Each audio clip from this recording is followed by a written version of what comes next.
Professora, o nosso tema é sobre recurso ordinário constitucional.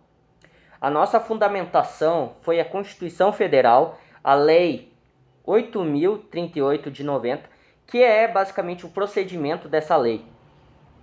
E principalmente usamos como base a apostila da Ana Maria Duarte, da Universidade Católica de Goiás. Ela foi escrita em 2019, essa apostila. Estarei falando artigo por artigo para ficar mais fácil a compreensão.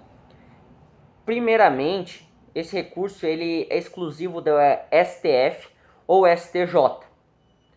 Começando a explicação, o artigo 102 da Constituição menciona que compete ao STF, cabendo-lhe originariamente, inciso 2º, julgar em recurso ordinário o habeas corpus, o mandado de segurança, o habeas data e o mandado de injunção, decididos em única instância pelos tribunais superiores, se denegada a decisão. O que isso significa?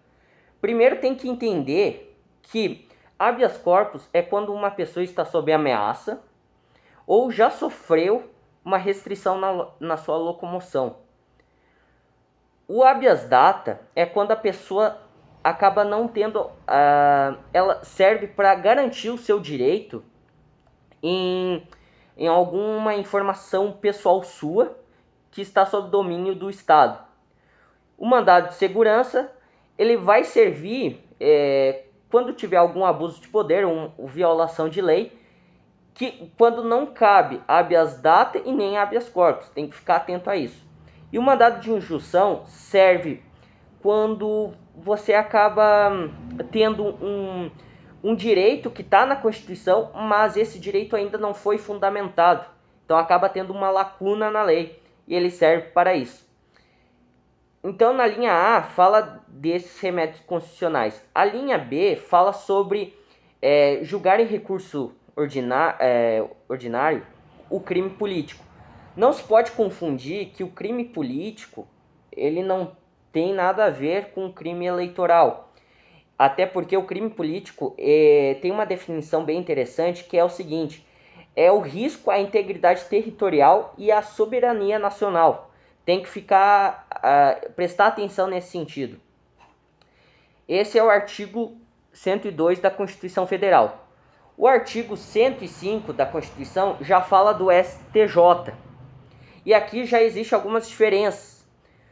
Porque no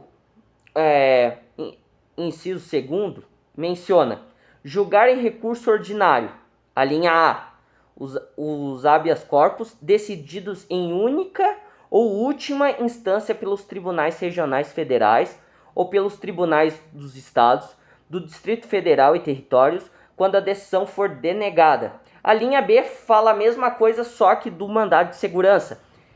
Um exemplo que eu posso estar explicando é quando o prefeito ele acaba sendo julgado pelo Tribunal de Justiça.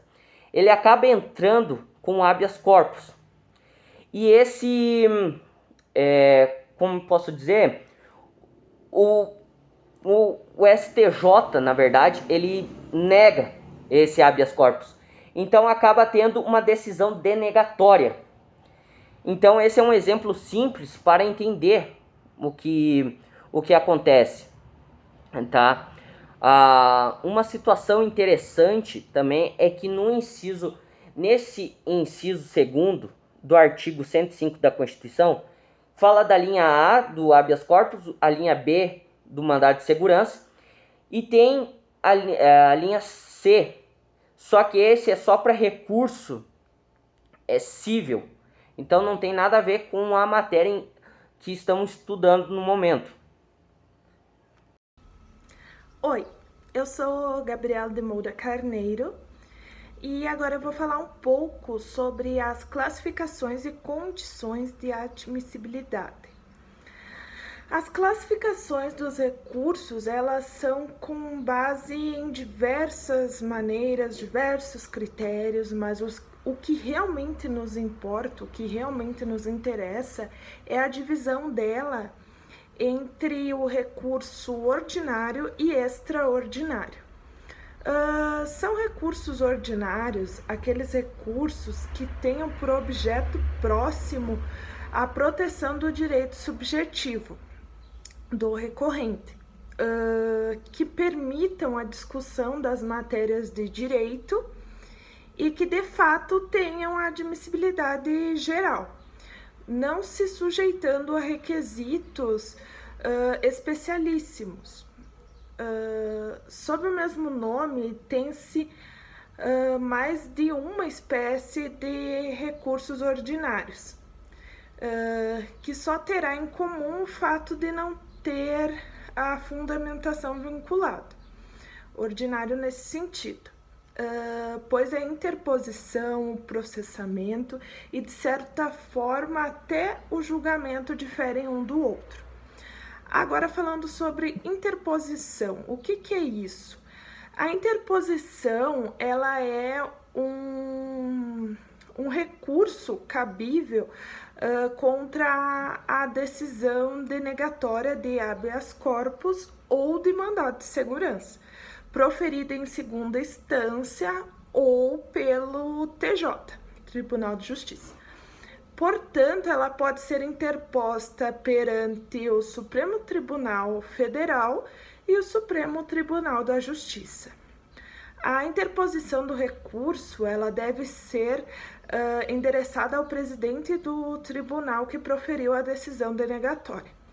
As razões recursais deverão estar anexadas à interposição, né, à petição de interposição, e devendo ser dirigidas ao STF ou ao STJ, conforme for o caso, né? O prazo para interposição do recurso ordinário constitucional contra a denegação do habeas corpus é de 5 dias e contra a denegação do mandado de segurança são 15 dias. Tudo isso fundamentado com bases nos artigos 102, inciso 2, a linha A, e artigo 105, inciso 2, a linhas A e B, da Constituição Federal e artigos 30 e 35 da Lei número 8.038/90. Agora, sobre os efeitos. O efeito devolutivo, o que seria? Se trata de quando a sentença absolutória do crime político e quando cuidar-se de denegação de mandado de segurança ou de habeas corpus. E o devolutivo, efeito devolutivo suspensivo, é quando for interposto contra a sentença condenatória ou absolutória imprópria, que aplica a medida de segurança, em processos de crime político também, e não possui efeito regressivo. Então, como a Gabriela mencionou, o recurso ordinário constitucional possui os efeitos devolutivo e suspensivo, mas eu vou falar aqui do efeito que ele não possui, que seria o efeito regressivo. Agora, o que faz o efeito regressivo? Ele permite que, através do próprio recurso, a causa volte ao órgão prolatório da decisão, sendo basicamente um juízo de retratação, podemos chamar assim. Agora, quanto ao processamento do recurso ordinário constitucional, ele vai depender de cada hipótese, assim como o cabimento que o Vinícius mencionou anteriormente. Por quê? Porque na petição de interposição serão analisadas as razões recursais, lembrando que a petição é sempre encaminhada ao STF ou ao STJ, dependendo do caso. Agora, falando do prazo de interposição do recurso, este seria de 5 dias após a publicação do acórdão recorrido no Diário Oficial da União, ok? E o endereçamento será ao presidente ou ao vice-presidente do tribunal que denegou a ordem, mas pode variar dependendo do regimento interno de cada tribunal. Basicamente era esse o nosso trabalho, esperamos que tenham gostado. Muito obrigada.